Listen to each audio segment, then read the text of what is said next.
اعوذ باللہ من الشیطان الرجیم بسم اللہ الرحمن الرحیم۔ جب پرچم جان لے کر نکلے ہم خاک نشیں مقتل مقتل، اس وقت سے لے کر آج تلک جلات پہ ہیبت طاری ہے۔ کس زوم میں تھے دشمن اپنے، شاید انہیں معلوم نہ تھا یہ خاک وطن ہے جاں اپنی، اور جان تو سب کو پیاری ہے۔ صدر گرامی قدر اور معزز حاضرین، آج مجھے جس موضوع پر لب کشائی کرنے کا موقع ملا ہے اس کا عنوان ہے چراغ ہم نے جلائے ہوا کے ہوتے ہوئے۔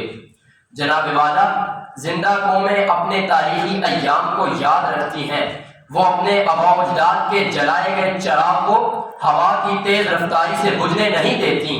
جناب صدر، ہمارا وطن پاکستان وہ وطن نہیں جو وراثت میں اس میں بسنے والوں کو ملا ہو، بلکہ پاکستان کی بنیادیں استوار کرنے کے لیے متحدہ ہندوستان کے مسلمانوں کی ہڈیاں اینٹوں کی جگہ، گوشت گارے کی جگہ اور خون پانی کی جگہ استعمال ہوا۔ اتنی گراں قدر تخلیق کا اندازہ وہی لگا سکتا ہے جس نے طویل پاکستان میں اپنا تن من دھن، بیوی بچے اور بہن بھائی سب قربان کر دیے۔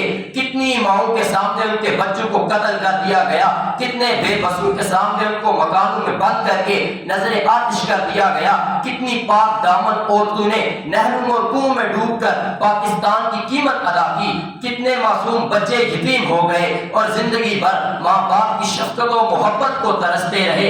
یوں ہی نہیں ملا ہمیں پاکستان، یوں ہی نہیں جلا آزادی کا چراغ، بلکہ شہیدوں کے لہو سے پاکستان کی ملت کا چراغ جلایا گیا۔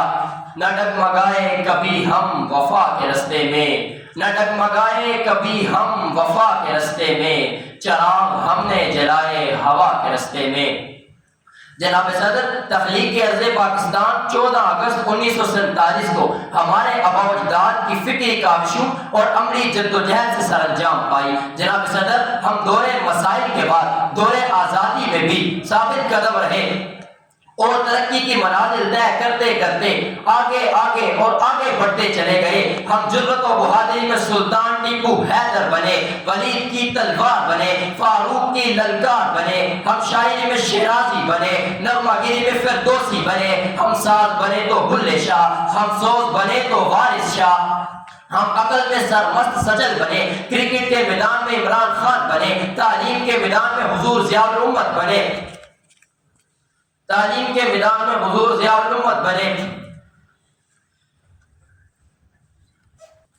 اور جب بات ملک کی حفاظت اور سالمیت کی آئی تو میجر عزیز بھٹی اور میجر طفیل بنے، ہم انسانیت کی خدمت کے لیے عبدالستار عیدی بنے، ہم قائد کے سپہ سالار بنے، ہم دشمن کے لیے ایک للکار بنے۔ ہماری افواج آج بھی دشمن کو یہ پیغام دیتی ہیں کہ ہم وہ قوم ہیں جو جوش، جذبہ، جد و جہد، لہو اور علم و عمل سے ہوا کے ہوتے ہوئے چراغ جلانا جانتی ہیں۔ ہم آنکھوں میں آنسو نہیں لاتے کہ ہم نے، ہم آنکھوں میں آنسو نہیں لاتے کہ ہم نے وراثت میں پائی ہے ادا اور طرح کی۔ جناب صدر، ہم زندہ قوم ہیں اور زندہ قومیں اپنے ملک کی آن بان اور شان کے لیے جان کی قربانی سے نہیں ڈرتی، بلکہ ہمیں اپنی دعائیں ہمیشہ ملک کے لیے آباد رکھتی ہیں۔ الہی میرے وطن کو تو آباد رکھ، الہی میرے وطن کو تو آباد رکھ، ابد کی گھڑی تک اسے شاد رکھ، میرے اس وطن کو تو آزاد رکھ۔ یہ دعا ہے میری تجھ سے ہر گھڑی، کروں اس پہ قربان میں ہر خوشی، کیونکہ میرا وطن ہے میری زندگی۔ والسلام۔